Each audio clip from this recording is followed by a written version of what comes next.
Degusta i prodotti del territorio. Questa è l'iniziativa di Confagricoltura a cui partecipano le aziende e l'Associazione Italiana Sommelier del Veneto si è aggregata a questa iniziativa. E naturalmente oggi possiamo tornare a degustare i vini del territorio, però per chi ormai ha preso un po' l'abitudine di degustare i vini a casa, ecco che possiamo continuare a farceli mandare a casa. E in questo caso io mi sono fatta mandare dei vini dell'azienda di Pian delle Vette. Questa è un'azienda un po' particolare perché si trova in una zona montana, quindi qui parliamo di viticoltura di montagna. Siamo nel Feltrino, quindi siamo già tra i 500 e i 700 metri ed è un'azienda in cui ha molta cura di quello che è il territorio.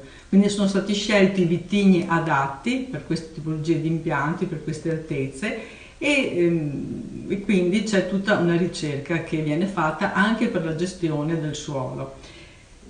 Il vino che vi propongo oggi è un Muller Thurgau. È un vino che facciamo fatica a trovare in Veneto, lo troviamo soprattutto in Alto Adige, in Trentino Alto Adige, pensiamo a Val di Cembra, e lo troviamo in Germania, da cui nasce. In Germania però non è un prodotto di grandissima qualità, a differenza dei prodotti italiani. Questo è un incrocio tra Riesling e una volta si pensava Sylvaner, ma probabilmente con lo Chasselas, che è sempre un vitigno francese.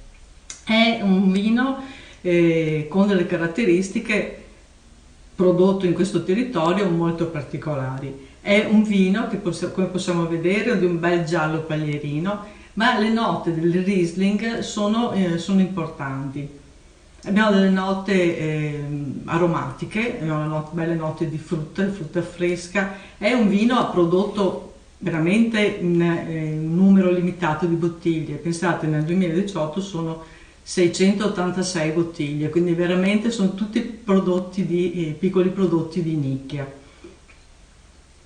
I profumi, come dicevo, si ricollegano un po' a quello che è la sensazione del Riesling, ma anche delle note molto di erbe aromatiche e di una bella complessità.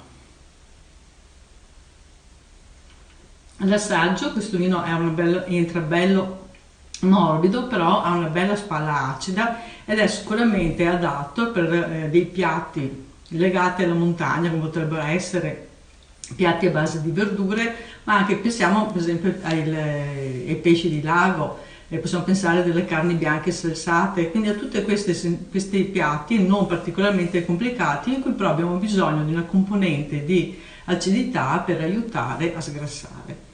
Quindi io vi consiglio di provarlo, è un vino molto molto interessante. Cin Cin, da Associazione Italiana Sommelier del Veneto e Confagricoltura.